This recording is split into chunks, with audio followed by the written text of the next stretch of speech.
Buenos días a todos, somos Entre Guerras y esto es Informativo Geopolítico, unos minutos en los cuales intentaremos resumirte toda la actualidad geopolítica acaecida durante el fin de semana entre el 3 y el 5 de octubre de 2025. En los últimos días, Ucrania ha intensificado sus ataques con drones contra objetivos energéticos situados a más de 1.400 kilómetros del frente, golpeando refinerías y plantas químicas clave en el interior de Rusia. El viernes, drones ucranianos atacaron la refinería más importante de Orenburgo, aunque sin interrumpir sus operaciones, según el Servicio Militar de Ucrania. Ese mismo día, otro ataque impactó la planta química Azot en el krai de Perm, provocando una breve paralización de la producción de fertilizante. El sábado, drones ucranianos alcanzaron la refinería de Kryzhyi en la región de Leningrado, donde un incendio fue posteriormente extinguido. Según el equipo Post, Ucrania ha llevado a cabo al menos 55 ataques documentados contra instalaciones de procesamiento de combustibles fósiles en Rusia, muchas de ellas situadas entre 1.500 y 1.700 kilómetros del frente. Los efectos económicos están siendo muy graves. La capacidad refinada de petróleo de Rusia se ha reducido entre un 38 y un 40%, frente al 17 o 25 estimado un mes antes. En todo el país, los precios de combustible han subido entre un 20 y un 30%, con picos del 40% en regiones remotas. El Grupo de Investigación Energético Siala estima que la producción de gasolina y diésel cayó un 6% en agosto y un 18% en septiembre, siendo el 70% de las pérdidas atribuidas a los ataques ucranianos. En conjunto, Rusia se enfrenta ahora a una brecha del 20% entre la demanda interna y la capacidad de suministro, lo que, según algunos analistas del mercado, dificultará que el Kremlin estabilice el sistema energético en el corto plazo. Por su parte, las Fuerzas Armadas de Rusia han lanzado varios ataques masivos durante el fin de semana con armas de alta precisión de largo alcance, desde plataformas terrestres, navales y aéreas, incluidos misiles hipersónicos Kinzhal, además de drones de ataque contra instalaciones del complejo militar industrial ucraniano y objetivos de infraestructura energética y gasífera que los abastecían, según el Ministerio de Defensa de Rusia. Todos los objetivos habrían sido alcanzados y destruidos. Las Fuerzas de Operaciones Especiales ucranianas han informado que un buque ruso portamisiles ha sido alcanzado en el lago Onega, en la República de Karelia, a las 4:31 de la mañana del 4 de octubre. En el frente, según el Instituto para el Estudio de la Guerra, un medio norteamericano, las tropas rusas han reanudado sus ataques en la ciudad de Vovchansk, en la región ucraniana de Kharkov. Imágenes geolocalizadas, publicadas el 3 de octubre, han indicado que las fuerzas rusas han avanzado por la vía férrea del sur y habrían capturado la estación de tren de Vovchansk. El instituto también cita a un corresponsal de guerra ruso que informa de un contraataque ucraniano en el centro de la ciudad. Además, diversas fuentes públicas rusas han mencionado avances en zonas boscosas cercanas a la zona de Vovchansk, aunque Kiev no ha confirmado estos movimientos. Zelensky afirma que Rusia está atacando la infraestructura energética de Ucrania en ataques masivos antes del invierno, denunciándolo ante la comunidad internacional. Según Sky News, el ejército ucraniano, con apoyo de la inteligencia de la OTAN, se estaría preparando para una campaña de ataques a gran escala con drones y misiles, acompañada de una posible ofensiva terrestre contra Jersón y Zaporilla en el sureste del país. En el plano diplomático, Ucrania ha anunciado que romperá relaciones diplomáticas con Nicaragua después de que este último reconociese como parte de Rusia las 4 regiones ucranianas parcialmente ocupadas y Crimea. En cuanto a la cuestión de los misiles Tomahawk que Estados Unidos planeaba ceder a Ucrania, un funcionario estadounidense y 3 fuentes diferentes han dicho a Reuters que podría no ser viable la entrega de misiles de largo alcance Tomahawk porque los inventarios actuales están muy comprometidos. El funcionario ha dicho que Estados Unidos podría considerar permitir a sus aliados europeos comprar otro tipo de armas de largo alcance y suministrarlas a Ucrania, pero que era poco probable que se tratase de Tomahawks. Putin, por su parte, ha dicho que esta tendencia positiva en las relaciones entre Rusia y Estados Unidos se destruirá si Washington envía misiles Tomahawk de largo alcance a Ucrania. La ministra de Defensa de España, Margarita Robles, ha mantenido una videoconferencia con los altos mandos del Servicio Estatal de Guardias Fronterizas de Ucrania para revisar sus necesidades operativas y coordinar el apoyo específico que España está proporcionando a esta fuerza. Robles ha confirmado también la reciente entrega de sistemas contra carro, así como los próximos envíos de munición de varios calibres, junto con equipos de visión nocturna y vehículos tácticos destinados a reforzar la capacidad operativa ucraniana. Según el diario The Times of Israel, aunque el gobierno israelí mantiene oficialmente una postura de neutralidad en el conflicto entre Rusia y Ucrania, la realidad operativa muestra una implicación mucho más profunda. El medio señala que Ucrania ya utiliza tecnología israelí de alerta temprana y que una de las baterías Patriot antes desplegadas en territorio israelí se encuentra ahora en Kiev interceptando misiles rusos. Tropas ucranianas también estarían aplicando tácticas desarrolladas por las fuerzas de defensa de Israel para neutralizar drones iraníes tipo Shahed, mientras redes israelíes de alerta y módulos de ciberdefensa contribuyen a reforzar la seguridad aérea ucraniana. El intercambio de inteligencia entre ambos países incluiría información sobre infraestructura energética rusa, como oleoductos y refinerías, potencialmente utilizados como objetivos en ataques de largo alcance. El informe sostiene también que Israel, sin declararlo abiertamente, estaría participando indirectamente en la guerra a través de Ucrania, en una estrategia que busca contrarrestar la influencia de Irán y probar nuevas capacidades militares en el terreno europeo. En Oriente Próximo, el ejército israelí informó haber hallado 2 túneles de Hamas en Ciudad de Gaza, uno bajo el Hospital Hamad y otro junto al Hospital Jordano. Según las fuerzas de defensa israelíes, el primero incluía un taller de armas y refugios de mandos de Hamas, mientras que el segundo atravesaba parte del centro médico. El ejército ha acusado al grupo de usar hospitales con fines militares, ocultando infraestructura subterránea bajo instalaciones humanitarias. Fuentes palestinas informaron el sábado de al menos 17 muertos y varios heridos tras un presunto ataque israelí contra un edificio que albergaba desplazados en el barrio de Al-Tufa, al noreste de la ciudad de Gaza. El ejército israelí confirmó haber llevado el ataque en esa zona, señalando que el objetivo era un integrante de Hamas, considerado una amenaza para las tropas israelíes. Las fuerzas de defensa de Israel aseguraron que el ataque causó la muerte de 18 palestinos, incluidos varios menores, y afirmaron haber empleado municiones de precisión y vigilancia aérea para reducir el daño civil. En un comunicado, el ejército expresó su pesar por las víctimas no involucradas y anunció una investigación sobre el incidente. Sobre el posible plan para Gaza, el viernes el presidente estadounidense Donald Trump fijó de nuevo un plazo hasta las 12 de la mañana del domingo, hora de Madrid, para que jamás aceptase el plan de paz estadounidense en Gaza, advirtiendo que de no hacerlo se desataría un infierno como nunca antes se ha visto. Esta amenaza sigue el mismo tono de sus advertencias previas, emitidas en marzo y septiembre, en las que exigía la liberación inmediata de los rehenes israelíes y la devolución de los cuerpos de los asesinados. La Casa Blanca ha respaldado este ultimátum, con la secretaria de prensa señalando que el mundo debe escuchar alto y claro el mensaje del presidente, advirtiendo que las consecuencias de un rechazo serían muy trágicas. En un giro significativo, Hamas anunció el mismo viernes su aceptación parcial del plan estadounidense, declarando su disposición a liberar a todos los cautivos israelíes, tanto vivos como fallecidos, conforme a la fórmula de intercambio propuesta por Donald Trump. El grupo también ha expresado su voluntad de iniciar negociaciones inmediatas a través de mediadores para definir los detalles del acuerdo y se ha mostrado abierto a entregar a la administración de Gaza a un gobierno tecnócrata palestino independiente, apoyado por países árabes islámicos. El alto dirigente de Hamas, Musa Abu Marzouk, incluso aseguró que el movimiento está dispuesto a entregar sus armas al futuro Estado palestino, aunque advirtió que no es realista realizar el intercambio de rehenes en 72 horas, como sugería la propuesta. Trump ha reaccionado positivamente a esta respuesta de Hamas, afirmando que parecen listos para una paz duradera, y pidió a Israel detener inmediatamente los bombardeos sobre Gaza para garantizar la liberación segura de los rehenes. Añadió que Estados Unidos ya está negociando los detalles pendientes y que este plan no solo busca poner fin al conflicto en Gaza, sino avanzar hacia una paz más amplia en Oriente Próximo. Por su parte, Qatar y Egipto iniciaron conversaciones conjuntas con Washington para concretar los aspectos técnicos del acuerdo y asegurar el fin definitivo de la guerra.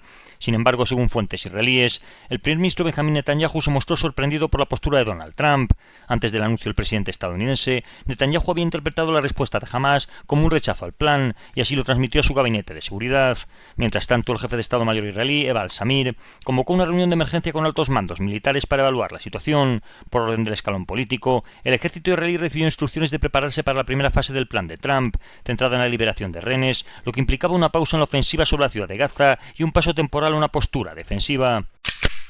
El sábado el presidente Donald Trump agradeció a Israel la pausa temporal de los bombardeos para permitir concretar un acuerdo y dio a Hamas un ultimátum, aceptar rápidamente la propuesta o afrontar consecuencias y la pérdida de la oportunidad.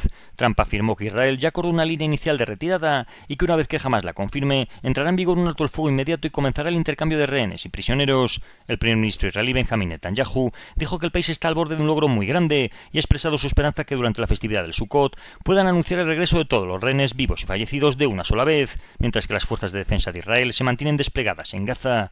Netanyahu ha advertido además que la segunda fase del plan contempla la desmilitarización de Hamas y la franja de Gaza, ya sea por vía diplomática o por vía militar. Mientras tanto, fuentes médicas y de prensa han informado de víctimas en la franja de Gaza durante el sábado. Al Jazeera informó de 61 muertos, 45 de ellos en la ciudad de Gaza. En Israel, de todos modos, ha surgido una voz crítica. El ministro de Finanzas ha calificado la suspensión temporal de la ofensiva y las negociaciones como un grave error, al considerar que podrían conceder tiempo a Hamas y debilitar los objetivos militares de desmantelamiento y desmilitarización de la organización. El domingo, los ministros de Exteriores de Jordania, Emiratos Árabes Unidos, Arabia Saudí, Qatar, Egipto, Indonesia, Pakistán y Turquía emitieron una declaración conjunta respaldando las medidas de Hamas en torno al plan de Donald Trump para poner fin a la guerra. El bloque árabe islámico elogió también el llamamiento de Donald Trump a Israel para detener los bombardeos y comenzar el intercambio de prisioneros, considerando que las condiciones actuales ofrecen una oportunidad real para un alto el fuego duradero. Además, han expresado su apoyo a la transferencia de la administración de Gaza a un comité palestino transitorio, al envío sin restricciones de ayuda humanitaria, a la reunificación de Cisjordania y Gaza bajo la autoridad palestina y a la solución de los dos estados. En Israel, el ministro de Defensa, Israel Katz, ha asegurado que la primera fase del plan de Trump, que prevé la liberación inmediata de rehenes y el desarme de Hamás, podría implementarse en breve. Katz ha advertido que si Hamás no libera a los cautivos, las fuerzas de defensa israelíes intensificarán sus operaciones. Por su parte, un alto funcionario de Hamás ha afirmado que el grupo está muy interesado en un acuerdo y ha insistido que Israel debe detener toda actividad militar, incluyendo los vuelos de reconocimiento. Finalmente, las conversaciones para concretar el plan de Donald Trump, de 20 puntos iniciales, comenzarán el lunes en Sharm el-Sheikh, con las delegaciones negociando en el mismo edificio pero sin presencia mediática. Por su parte, Isaac al-Risk, dirigente de Hamás, ha celebrado el apoyo de los países musulmanes, señalando que refuerza la posición palestina. Donald Trump también ha advertido que Hamás se enfrenta a una completa aniquilación si intenta aferrarse al poder en Gaza y ha confirmado que Netanyahu está dispuesto a hacer lo necesario para lograr la paz. El jefe de Estado Mayor de Israel, por su parte, Yal Samir, ha recorrido el corredor de Netzarim, ordenando mantener la máxima alerta ante un posible fracaso diplomático. Pese al impulso negociador, Israel ha matado durante el domingo al menos 19 personas en la franja de Gaza y también se ha conocido que casi todos los habitantes de la ciudad han huido desde el inicio de la ofensiva. De 1 millón de residentes iniciales, unos 900.000 ya habrían abandonado la ciudad. Altos funcionarios de inteligencia estadounidense han dicho a CBS News que el primer ministro israelí Benjamin Netanyahu aprobó directamente las operaciones militares contra 2 embarcaciones de la flotilla con destino a Gaza el mes pasado. Según las fuentes, entre el 8 y 9 de septiembre la Armada israelí lanzó drones desde un submarino que seguía la flotilla, arrojando dispositivos incendiarios sobre los barcos Family y Alma, mientras ambos estaban atracados frente al puerto tunecino de Sib Usaid, a más de 1000 millas de Gaza e Israel. El viernes, las fuerzas de paz de las Naciones Unidas en el Líbano han denunciado que las fuerzas de defensa israelíes lanzaron granadas cerca de sus fuerzas y de soldados libaneses mientras asistían a civiles que limpiaban escombros en la aldea de Marum al-Ras, en el sur del país. El ejército israelí ha informado que la 110ª División ha estado llevando a cabo operaciones en el sur de Siria durante los últimos 2 meses, destruyendo infraestructura terrorista, incautando armas y arrestando sospechosos. El ministro de Exteriores turco, Mevlut Fidan, ha atribuido los conflictos persistentes e intervenciones extranjeras en Oriente Próximo a la falta de cooperación y desconfianza entre los propios países de la región. Señaló que antes que buscar la disuasión, se deberían buscar relaciones basadas en la confianza. En Europa, cientos de miles de personas salieron a las calles de Roma este sábado en el 4º día consecutivo de protestas en Italia tras la intercepción de la flotilla por parte de Israel. La policía italiana estimó la participación en unas 250.000 personas, mientras que los organizadores aseguraron que la cifra alcanzó el 1.000.000. Se han registrado enfrentamientos entre manifestantes y fuerzas de disturbios, que respondieron con gas lacrimógeno y cañones de agua. Las movilizaciones se extendieron a otras ciudades europeas. En Madrid, unas 100.000 personas marcharon en apoyo a Palestina, y en Barcelona se reunieron alrededor de 70.000. También se registraron concentraciones en Turquía, Francia y el Reino Unido, donde al menos 175 personas fueron detenidas por la policía en Londres en la manifestación contra la prohibición de la organización Palestine Action. La inteligencia de defensa de Dinamarca ha denunciado repetidos incidentes con buques de guerra ruso en los estrechos que conectan el mar Báltico con el mar del Norte. Según el director del servicio, Thomas Arenkiel, embarcaciones y helicópteros daneses fueron marcados por radares de rastreo y apuntados con armas desde navíos rusos. También se habrían detectado maniobras en rumbo de colisión y el uso de equipos de interferencia que afectaron las señales GPS en territorio danés. Arenkiel ha añadido que un buque ruso lleva más de una semana anclado en aguas danesas, lo que interpretan como un intento de presión de Moscú ante las acciones de Copenhague para frenar la llamada flota de la sombra de petroleros rusos que sortea las sanciones internacionales. Desde Copenhague se ha subrayado que Rusia estaría empleando medios militares de manera agresiva, aunque sin llegar a un conflicto armado abierto. El aeropuerto internacional de Múnich fue cerrado durante la madrugada del viernes tras la detección de varios drones no identificados en su espacio aéreo. Las autoridades alemanas suspendieron operaciones durante 7 horas, lo que provocó la cancelación de decenas de vuelos y el desvío de otros aeropuertos cercanos. Según el diario Bild, entre 5 y 6 drones de gran tamaño fueron vistos sobre el aeropuerto y la base aérea de Erding, uno de los cuales tenía dimensiones notablemente mayores. Medios belgas también informaron que antes del incidente en Alemania, unos 15 drones sobrevolaron en enjambre la base aérea del Elsenborg-Bundebach, en el este de Bélgica, antes de cruzar la frontera.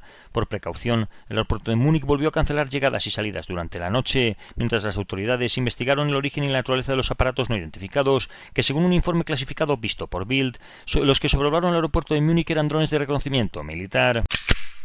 En la noche del viernes se ha observado como un avión patrulla de vigilancia marítima P-8A Poseidón estadounidense ha realizado una ruta muy inusual, desviándose de su patrulla diaria normal frente a las costas de Kaliningrado. Esta vez habría estado haciendo rondas de vigilancia sobre el norte de Polonia y círculos sobre el Báltico en dirección a Estonia y Finlandia.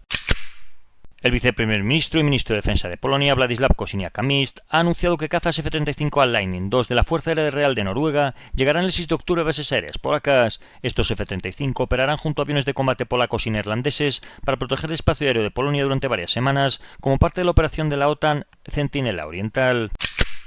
Tras las conversaciones mantenidas en Copenhague, el primer ministro húngaro Viktor Orbán ha reiterado su oposición al llamado Plan de Guerra Europeo y ha presentado su propia propuesta, a la que ha denominado Plan de Paz de Hungría. Orbán ha anunciado además el lanzamiento de una campaña nacional de recogida de firmas contra la estrategia de Bruselas, que según afirmó, se basa en la idea de que la guerra en Ucrania puede ganarse militarmente. En cambio, ha insistido en que el conflicto solamente puede resolverse por la vía diplomática. El primer ministro ha calificado la política europea de defectuosa, argumentando que nadie puede prever cuánto tiempo ni cuánto costará a Europa mantener su apoyo a Kiev.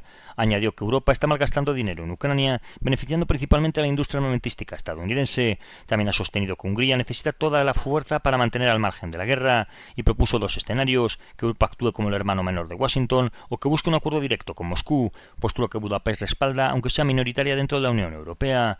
También ha advertido que la integración de Ucrania en la Unión Europea supondría traer la guerra al interior de Europa, al absorber la mayor parte de los fondos comunitarios. Por ello ha señalado que Hungría no desea vincular su destino al de un país en guerra y solo aceptar acuerdos bilaterales fuera de la OTAN y la Unión Europea.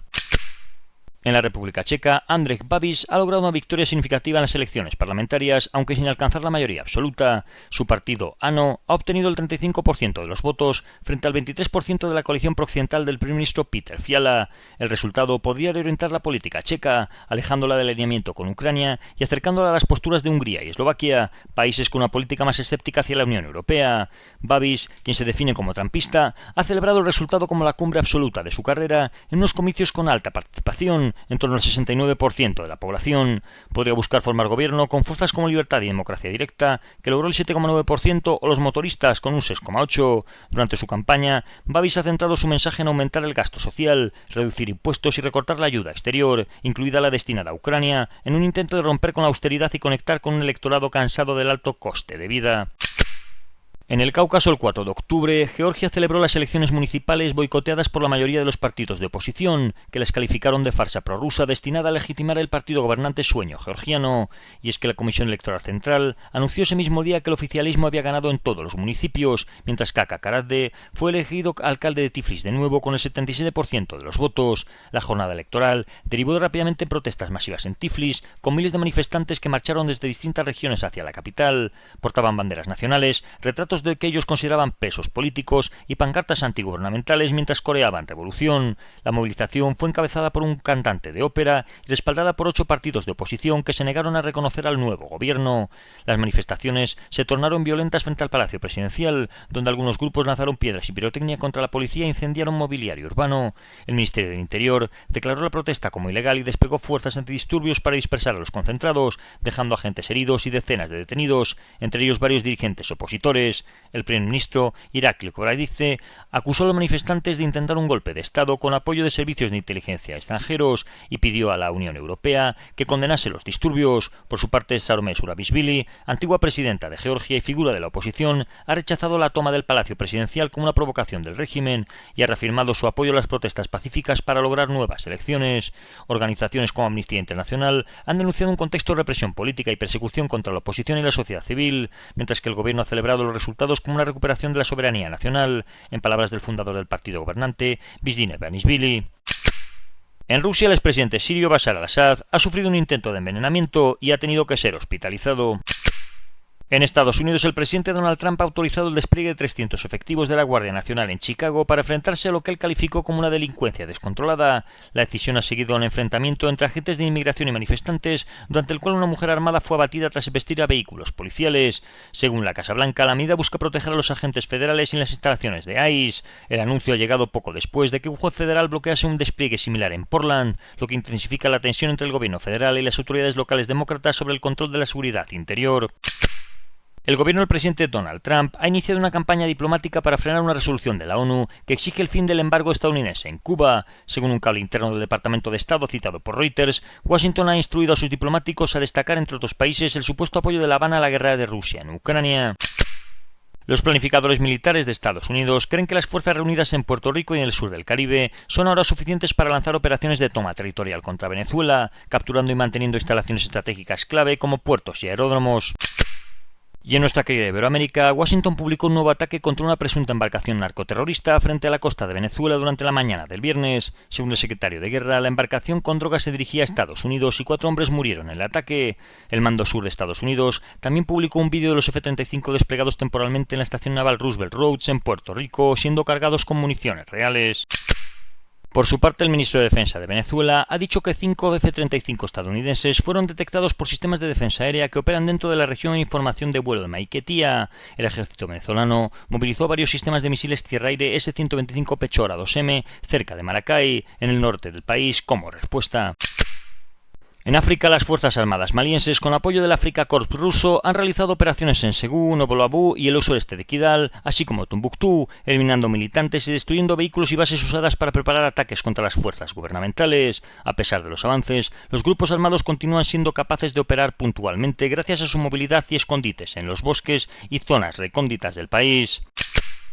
El sábado, varias explosiones seguidas de intensos disparos sacudieron el centro de detención Kotka Gillikou, una prisión fuertemente fortificada cerca del Palacio Presidencial en la capital de Somalia, según informaron medios locales. El centro está gestionado por la Agencia Nacional de Inteligencia y Seguridad de Somalia y los atacantes pertenecían a Al-Shabaab, y se trató de una operación para facilitar la fuga de presos importantes del grupo.